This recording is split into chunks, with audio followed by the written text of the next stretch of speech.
మానవ జీవితమే ఒక మహాభారతం, అది మంచి చెడుల రెంటి నడుమ నిత్య ఘర్షణం. మాతృదేవోభవ. ఉద్యోగములు చేసి ఊళ్ళేలిననుగాని భార్యయేనియో ప్రేమ పంచబోదు. అడుగడుగునబడి మడుగులొత్తినగాని పతిదేవుడు కటాక్షభావమిడడు. చదువులో సేవలో శ్రద్ధ చూపినగాని గురు కటాక్షమును దొరుకబోదు. ప్రత్యుపకారాల ఫలములందినగాని ప్రాణమిత్రులునైనా పలుకబోరు. కడకు భగవంతుడైన యోగాగ్నియందు కమలిపోయిననేగాని కానబడడు. కాని తనకు పుట్టుటే చాలు అదే ఘనతయనుచు మనల ప్రేమించును ఒక తల్లి మాత్రమవని. తనకు పుట్టుటే చాలు అదే ఘనతయనుచు మనల ప్రేమించును ఒక తల్లి మాత్రమవని.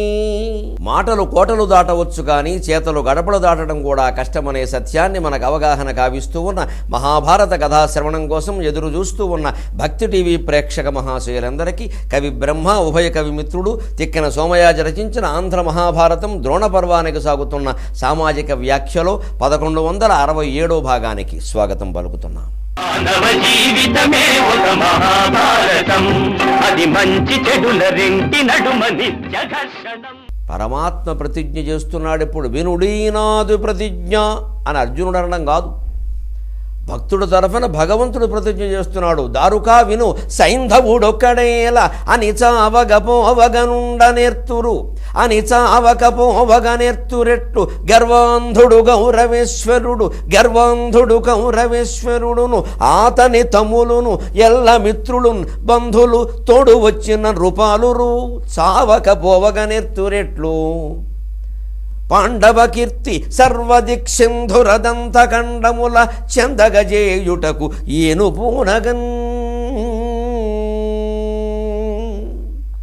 నేను పూనుకుంటాను. ఇప్పుడు నా మాట పోయినా సరే భక్తుడి మాట నిలబడాలి.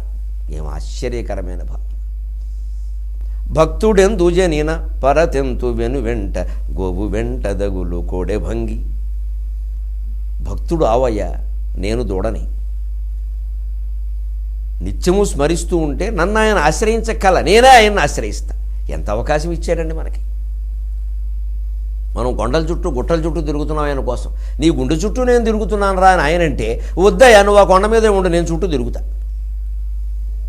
మనకి ఇదేదో సరదా కోసం చేస్తున్నాం, అసలు అది జ్ఞానం ఉండి కూడా.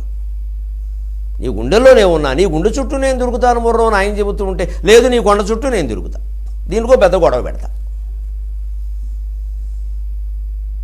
ఆ జ్ఞానం పొందడం, అజ్ఞానం నుంచి బయటపడడం ముఖ్యం. సైంధవుడు ఒక్కడేలా, ఎవడా సైంధవుడు? వాడు బతికెంత, వాడు ఆయుర్దాయం ఎంత, వాడు పరాక్రమం ఎంత, పిరికి సన్నాసి. మరి భీష్మద్రోణ కృపాది ధన్వినకరాభీలం భీష్ముడు, ద్రోణుడు, కృపాచార్యుడు, కర్ణుడు, అశ్వత్థామ, కృతవర్మ, శీజుడు ఇలాంటి వాళ్ళతో పోలిస్తే సైంధవుడు ఎంతండి? వాడిని చంపడానికి అసలు నేను ఆయుధం పట్టట్లా. అసలు తెలిపోవాలి వాళ్ళు. ఎన్నాళ్ళు ఇది? పసిపిల్లలను చంపుతారు అన్యాయంగాను. ఏమిటిది? ఇది మానవులు తెచ్చుకున్న తగాదా? వాళ్ళు తేల్చుకుంటారు. అంతగా అయితే నేను ధర్మపక్షాన ఉండి సారథ్యం చేస్తే సరిపోతుంది అంటే మరీ రెచ్చిపోతున్నారు. మంచిది. ఖచ్చితంగా పరిత్రాణాయ సాధూనాం వినాశాయ చ దుష్కృతాం ధర్మ సంస్థాపనార్థాయ సంభవామి యుగే యుగే యదా యదా హి ధర్మస్య గ్లానిర్భవతి భారత అభ్యుత్థానమధర్మస్య తదాత్మానం సృజామ్యహం. ఇప్పుడు నేనేమిటో నిరూపణ చేసుకుంటా. కృష్ణుడంటే ఏమిటో తెలియాలి. కర్ణుడు రెచ్చిపోతూ ఏదో తన మాట పట్టింపే పెద్ద ముఖ్యంగా భావిస్తే ఆవేళ కర్ణుడికి చెప్పాను, కర్ణరాయబారుడు, కృష్ణుడన ఎవ్వడో సొంత ఎరిగి కొనుము అని. రేపది చూపిస్తాను దారుక. సైంధవుడొక్కడేలా అని చావగపోవకనెర్తురెట్లు. మొత్తం కురుక్షేత్ర రణరంగానికి కౌరవపక్షాన వచ్చిన వాడు ఎవడైనా సరే చావకుండా ఇంటికెడితే చూస్తాను రా రేపొద్దున నేను. గర్వాంధుడు కౌరవేశ్వరుడు, అసలు అతడంధుడు ఇతడు దుర్మదాంధుడు, ఇరువురులో అతడే నయము అన్నట్టుగా ఆయన అంధుడు, వీడు గర్వాంధుడు, దుర్యోధనుడు. ఊరుకుంటే రెచ్చిపోతున్నాడే. ఓ 1,00,000 మందిని అడ్డం పెడతాడా? పెట్టమని చూద్దాం. అర్జునుడు బాణానికి ఎదురుండొచ్చు, నా చక్రానికి ఎదురు లేదు. అది సుదర్శనం. అది ప్రయోగిస్తాను రేపొద్దున నేను. ఆ మాట వస్తే రాని, ఆయుధం పట్టాడు, నేం పర్వాలా, భక్తుల కోసం పట్టా. నా మీద అపనంద వస్తే రాని, భక్తుణ్ణి కాపాడలేదు భగవంతుడనే అపనింద కంటే భగవంతుడు మాట తప్పాడనే అపనింద పెద్ద విషయం కాదు. గమనించండి, సత్యం కంటే కూడా ధర్మరక్షణే ముఖ్యం. భగవంతుడు తన మాట తప్పాడంటే అసత్యం ఆడినట్టు, ఆయుధం పట్టింది. అంతకంటే కూడా భగవంతుడు స్వయంగా ఏమంటున్నాడు అంటే, నాకు భక్తుడిని కాపాడడం, ధర్మాన్ని కాపాడడం. ఆ భక్తుడు కేవలం నన్ను భజించాడని కాదు, ధర్మం వైపున ఉన్నాడు, నన్ను ప్రార్థిస్తున్నాడు. ఇవాళ పైగా నువ్వు ఎందుకింత ఘోరమైన ప్రతిజ్ఞ చేసావు, ముందు వెనక ఆలోచించద్దా అంటే, ఎన్ని ప్రతిజ్ఞలైనా చేస్తాను, నువ్వు ఉండగా నాకేమన్నాడు. అక్కడ నా హృదయం ఒక్కసారి కలుక్కుమంది దారుక. నా మీద అంత ఆధారపడ్డాడయ్యా, సంపూర్ణ శరణాగతి అంటే ఇంకేమిటయ్యా. ఇప్పుడు ఆయన కాపాడుకోవడం పూజ నాదా కాదా?